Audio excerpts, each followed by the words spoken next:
Thank you.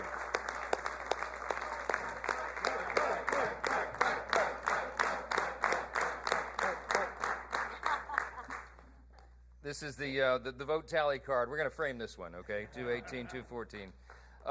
Listen, I'm not going to give you a long speech. A lot has been said today, and these people are exhausted. A couple of us quite literally haven't slept in 2 days, so I'm a danger to myself and others right now. I'm not going to speak off the cuff. I'll just say this. I mean, many of you have asked me this question in the hall over the last couple of days. But when it looked like that we might actually deliver this thing, particularly this morning, how did you know? I mean, what kept you going? Why did you think this was possible? You guys made an audacious plan. You brought the most comprehensive, complicated piece of legislation, probably, arguably in the top 2 or 3 in the history of the Congress, with the smallest margin in U.S. history, which we had for a big chunk of the first 100 days. And you put this audacious timeline. You said you were going to pass it out of the House by Memorial Day. I mean, some of you openly laughed at me when I said that back in early February. And then we said we would get it done by July 4th. We beat Memorial Day by 4 days, and we got this one done a day early. I just want to point out, okay? Schedule, remember budget. So the question was, I mean, well, like, why? Why did you do that? Why did you think that was possible? Because I would sum it up with one word. It's belief. Okay, we had a vision for what we wanted to do as a group. We believed in the election cycle last fall that we were going to be given this great blessing of unified government, that we would have the White House and the Senate and the House aligned, in alignment, unified government. And we did not want to waste that opportunity because we understand the history that comes along with it, the opportunity that we can do for the country, and we believe that we would have that chance. And then I believe in the people that are standing here behind me. I believe in this group, every single one of them individually. Some of them are more fun to deal with than others, you know.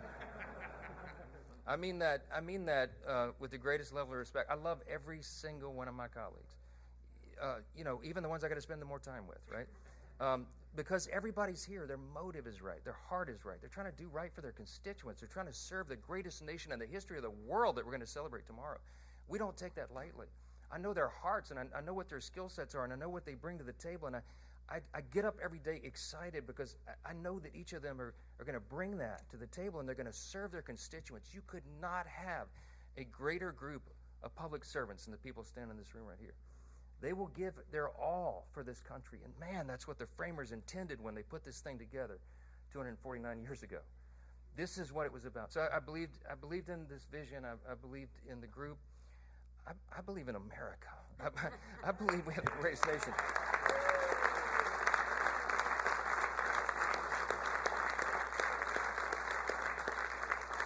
I'm going to say this very simply, and everybody here would articulate it in their own way. We had a tough 4 years before this last election cycle. America we were in deep trouble. And we knew that if we won, and we believed we would, and we knew that if we got unified government, we'd have to quite literally fix every area of public policy.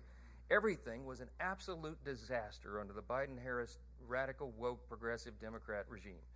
And we took the best effort that we could in one big, beautiful bill to fix as much of it as we could. And I am so grateful to God that we got that done as we did. Because of the dedication, yeah.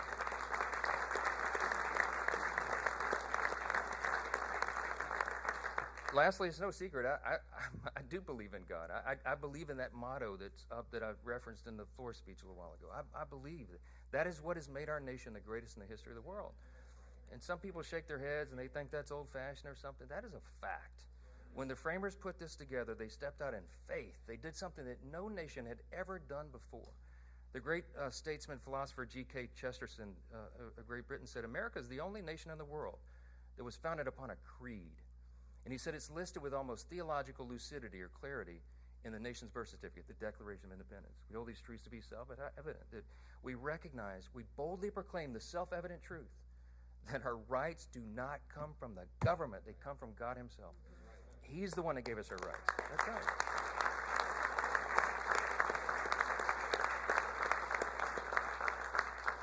Abraham Lincoln said in the Gettysburg Address, we are dedicated to this proposition, one nation, under God, a government of the people, by the people, for the people, shall not perish from the earth. This is an experiment. It's only 249 years, y'all. That's not a long span of time in human history. It's just a blip on the whole scale of human history. It is up to us to save it. It's up to the duly elected representatives of the people to come here and represent, and it's up to every single one of us, of the people, by the people, for the people, all of us. So you got to be engaged, and we got to pass this along to the next generation. Reagan reminded us, freedom's not inherited in the bloodstream. It's got to be protected. It's got to be fought for. It's got to be taught to the next generation so that they will have the same liberty, opportunity, and security that we have all known and too often take it for granted. So I just want to say, we're going to get to the main event here. We're about to sign this bill and get it over to the White House, okay?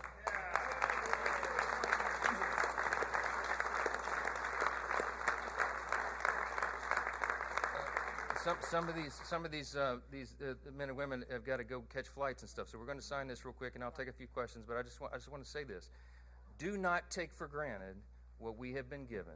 This grand experiment in self-governance. We can preserve it, but we got to do it all together. God bless you. Thanks for being here.